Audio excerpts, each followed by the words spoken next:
Hello बच्चों। बच्चों 11th class chemistry का तीसरा लेसन तत्वों का वर्गीकरण एवं गुणों में आवर्तिता का हम 16वां एपिसोड पढ़ रहे हैं और इसमें हम पढ़ रहे हैं आयनन ऊर्जा के अनुप्रयोग। और आयनन ऊर्जा के अनुप्रयोग भी हमने ये धातुओं की अपेक्षित क्रियाशीलता, धात्विक गुण, अपचायक सामर्थ्य, बंध की प्रकृति, हाइड्रोक्साइडों का अम्लीय और क्षारीय व्यवहार, ये 5 पॉइंट हम पढ़ चुके थे। एक रह गया था ऑक्सीकरण अवस्था। अब हमने क्या सीखना है? ऑक्सीकरण अवस्था का स्थायित्व आयनन ऊर्जा के आधार पर कैसे निर्धारित किया जाता है, ये आज हमने सीखना है। तो स्टेप बाय स्टेप सीखते हैं। सबसे पहले सीखते हैं कि किसी भी तत्व का ऑक्सीकरण अवस्था क्या होती है। देखो, ऑक्सीकरण अवस्था होती है कि यार मेरे पास एक सोडियम था और सोडियम ने 1 इलेक्ट्रॉन त्याग दिया तो उसके ऊपर आ गया +1, ठीक है। या मेरे पास मैग्नीशियम था, उसने 2 इलेक्ट्रॉन त्याग दिए, उस पर आ गया +2। मेरे पास एल्यूमिनियम था, उसने 3 इलेक्ट्रॉन त्याग दिए, उस पर आवेश आ गया +3, ठीक है। तो बच्चों ये समझ लो कि यार ये जो +1 है ये इसकी ऑक्सीकरण अवस्था है, ये +2 है ये इसकी ऑक्सीकरण अवस्था है, ये +3 है ये इसकी ऑक्सीकरण अवस्था है। ऐसे माइनस में भी अगर कोई इलेक्ट्रॉन ग्रहण करेगा तो उस पर माइनस आवेश आएगा, और माइनस आवेश आएगा तो उसका माइनस में ऑक्सीकरण अवस्था हो जाएगी। जैसे मान लो ऑक्सीजन पर -2 है तो ये इसकी -2 ऑक्सीकरण अवस्था किसकी है? ऑक्सीजन की। लेकिन इस टॉपिक में हमें माइनस वालों की बात नहीं करनी, प्लस वालों की बात करनी है, क्योंकि आयनन ऊर्जा में इलेक्ट्रॉन त्यागा जाता है, इलेक्ट्रॉन निकलता है, ठीक है। तो मैं प्लस प्लस वालों की बात कर रहा हूं। तो यहां पर आप समझ गए कि भैया कोई तत्व इलेक्ट्रॉन त्यागेगा, त्यागने से उस पर जो आवेश आएगा वो उसकी ऑक्सीकरण अवस्था है। इस पर +1 मतलब 1 इलेक्ट्रॉन त्याग रखा है तो +1, ये इसका +1 ऑक्सीकरण अवस्था। इसमें 2 इलेक्ट्रॉन त्यागे, +2 ऑक्सीकरण अवस्था, इसकी +3। ऐसे +4 भी हो सकती है, +5 भी हो सकती है, कुछ भी हो, ठीक है। तो ये बात हमें समझ में आ गई, क्लियर। एक बात होगी ऑक्सीकरण अवस्था क्या है। अब मेरे पास जो मान लो सोडियम है ना, सोडियम को मैंने ऐसे लिखा कि सोडियम +1 भी दिखा रहा है, +2 भी दिखा रहा है।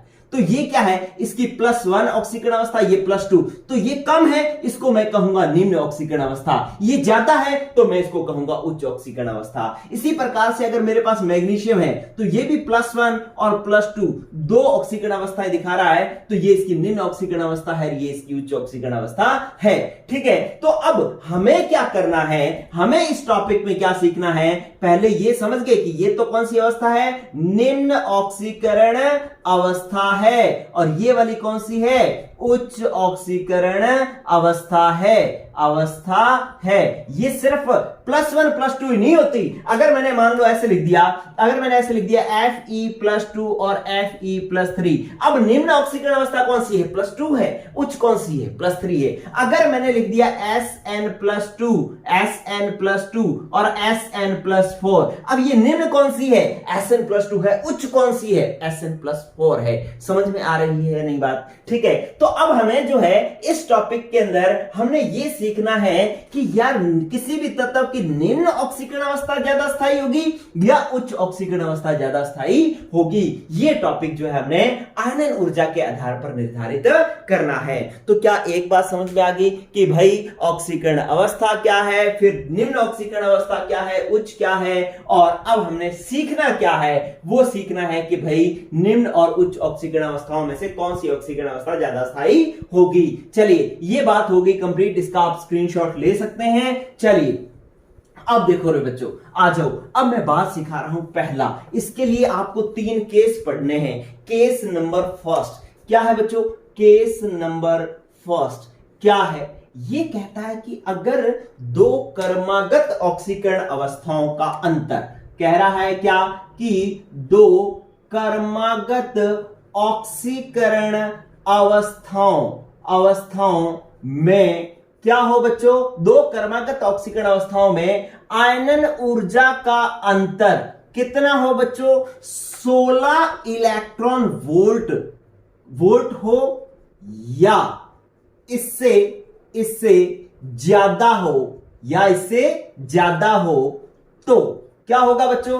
तो जो है आपके पास निम्न ऑक्सीकरण अवस्था ज्यादा स्थायी होगी। कौन सी? निम्न ऑक्सीकरण अवस्था अधिक स्थायी होगी। ये पहला केस है। अभी मैं समझाता हूं क्या कहना चाह रहा है ये। देखो क्या है कि मेरे पास उदाहरण लिख रहा हूं, मैं इसका उदाहरण लिख रहा हूं, जो मैंने ये लाइन लिखी है इस लाइन का मतलब समझा रहा हूं। देखो क्या हुआ कि दो क्रमागत ऑक्सीकरण अवस्थाओं, जैसे मेरे पास सोडियम था, सोडियम ने एक इलेक्ट्रॉन त्यागा तो ये बन गया बच्चों Na+ और इसने एक इलेक्ट्रॉन त्याग दिया, ठीक है। और इसकी जो प्रथम आयनन ऊर्जा है, ये जो है पहला इलेक्ट्रॉन त्यागेगा तो फर्स्ट आयोनाइजेशन एनर्जी होगी। तो फर्स्ट आयोनाइजेशन एनर्जी को मैं लिख रहा हूं फर्स्ट आयोनाइजेशन एनर्जी, ठीक है। और ये कितनी है, ये है मेरे पास 5.1 इलेक्ट्रॉन वोल्ट है, ठीक है। एक इलेक्ट्रॉन निकालने के लिए कितनी ऊर्जा की जरूरत, पहला इलेक्ट्रॉन निकालने के लिए कितनी ऊर्जा की जरूरत पड़ रही है, 5.1 इलेक्ट्रॉन वोल्ट। अभी मैं Na+ से एक और इलेक्ट्रॉन निकालूं तो ये हो जाएगा Na+2,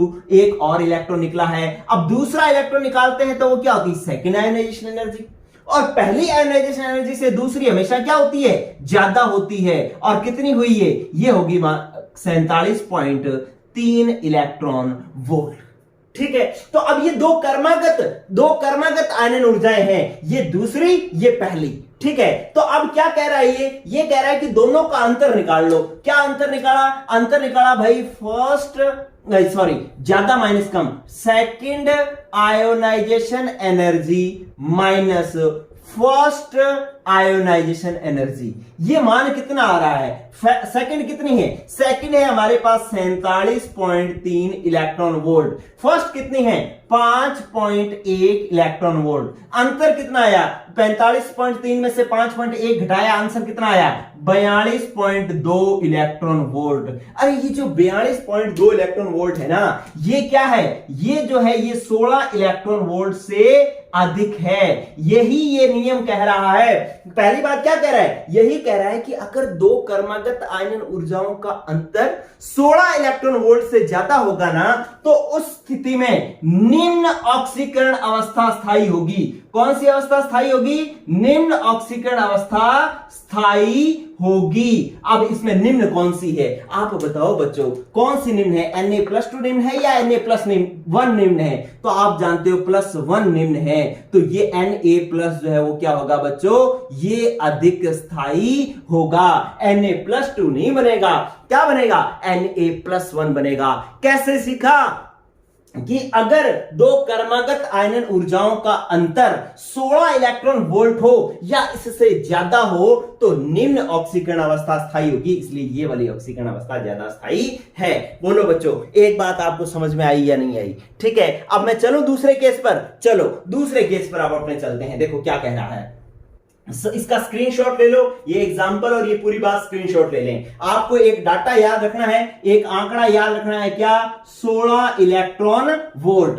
तो ऐसी स्थिति होगी तो कौन सी अवस्था, निम्न ऑक्सीकरण अवस्था ज्यादा स्थायी होगी। बस ये बात आपको ध्यान में रखनी है। चलिए अब मैं बात कर रहा हूं केस नंबर 2 की, इसका आप स्क्रीनशॉट ले लें। चलिए अब क्या कह रहा हूं मैं, सेकंड बात ये क्या कह रहा है बच्चों, अब इधर आ जाओ। ये कह रहा है कि अगर दो कर्मागत, केस सेकंड क्या कह रहा है, कहता है कि दो कर्मागत ऑक्सीकरण अवस्थाओं में आयनन ऊर्जा का अंतर कितना हो, 11 इलेक्ट्रॉन वोल्ट, या मैं चेंज कर रहा हूं, क्या मैंने कहा 11 इलेक्ट्रॉन वोल्ट हो या इससे क्या हो बच्चों, कम हो, या इससे क्या हो, कम हो, तो ऐसी स्थिति में उच्च ऑक्सीकरण अवस्था ज्यादा स्थायी होगी। कौन सी अवस्था स्थायी होगी, उच्च ऑक्सीकरण अवस्था ज्यादा स्थायी होगी। चलिए एग्जांपल देखो, इसका उदाहरण देखो। उदाहरण है बच्चों मेरे पास, क्या मैंने एक लिखा मैग्नीशियम, क्या लिखा, मैग्नीशियम, ये था मेरे पास Mg से मैंने पहला इलेक्ट्रॉन निकाला तो ये बन गया मेरे पास Mg+, एक इलेक्ट्रॉन निकल गया।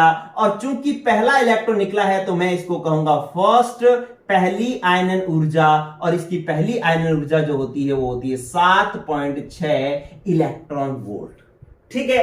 अब मैं क्या कर रहा हूं, इससे एक और इलेक्ट्रॉन निकाल रहा हूं, तो Mg++ से तो एक इलेक्ट्रॉन निकलना मुश्किल होगा तो ज्यादा ऊर्जा लगेगी। यहां आया Mg+2 और एक इलेक्ट्रॉन निकला, अब ऊर्जा ज्यादा लगी है। कौन सी ऊर्जा है, second ionization energy. Second ionisation, पहली से दूसरी हमेशा ही क्या होती है, ज्यादा होती है, और दूसरी से तीसरी हमेशा ही क्या होती है बच्चों, ज्यादा होती है। तो सेकंड आयोनाइजेशन एनर्जी जो होती है इसकी होती है 15.0 इलेक्ट्रॉन वोल्ट।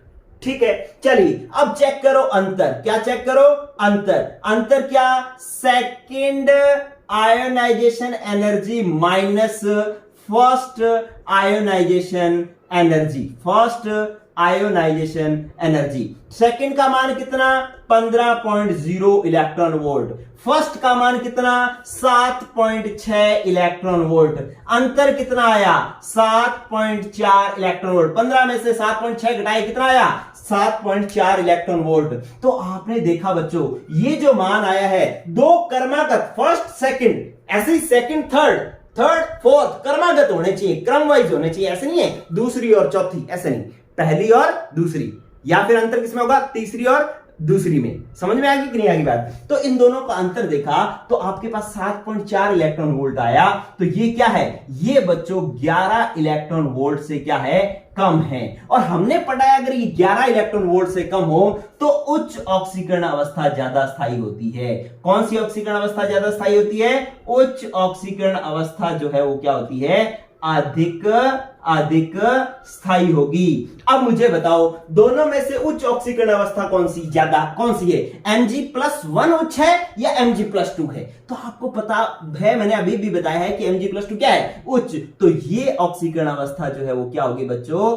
अधिक स्थायी होगी। तो आपके पास दो आंकड़े होंगे, एक 16 और एक 11। 16 इलेक्ट्रॉन वोल्ट से तो क्या होगी नीचे ये ज्यादा, और 11 इलेक्ट्रॉन वोल्ट या इससे क्या होनी चाहिए? कम। तो 16 इलेक्ट्रॉन वोल्ट या इससे ज्यादा अंतर हो तो कौन सी ऑक्सीकरण अवस्था ज्यादा स्थायी होगी? निम्न। लेकिन अगर 11 इलेक्ट्रॉन वोल्ट या इससे कम अंतर हो तो उच्च ऑक्सीकरण अवस्था ज्यादा स्थायी होगी, और उच्च क्या है? Mg+2 है। ठीक है बच्चों, तो इस प्रकार से ये दो आंकड़े याद रखने हैं। इन दोनों का आप ले लो, इसका और ले लो आप स्क्रीनशॉट।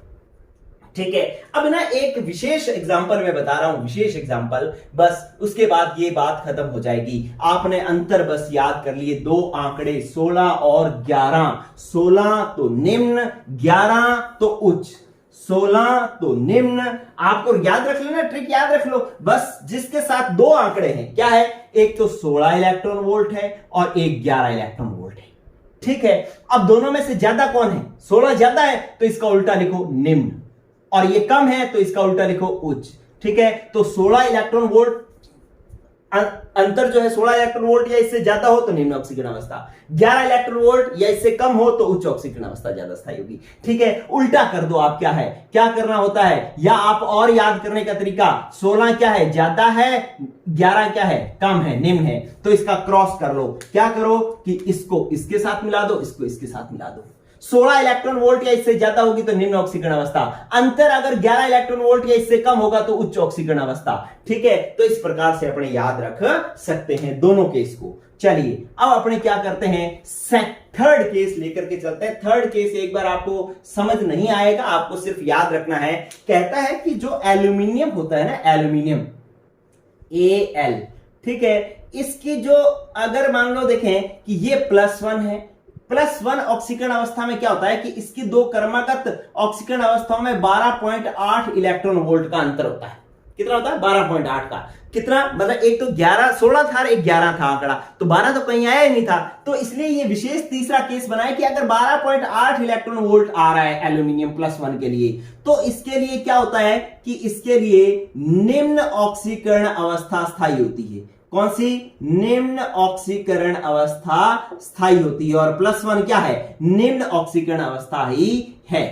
ठीक है, निम्न ऑक्सीकरण अवस्था कौन सी है? +1 में। लेकिन बच्चों गौर करो, एक बात गौर करो, कौन सी अवस्था होनी चाहिए? लेकिन ये गैसीय अवस्था होनी चाहिए। तो आपने ये सीख लेना है कि गैसीय अवस्था में एल्यूमिनियम में जो एल्यूमिनियम +2 और एल्यूमिनियम +1 में अंतर जो है 12.8 इलेक्ट्रॉन वोल्ट का है क्रमागत आयनन ऊर्जाओं का। इसलिए जो है यहां पर हम क्या मानेंगे कि निम्न ऑक्सीकरण अवस्था स्थायी होती है, लेकिन कौन सी अवस्था होनी चाहिए? गैसीय अवस्था। लेकिन बच्चों अगर इसकी कौन सी अवस्था आ जाए?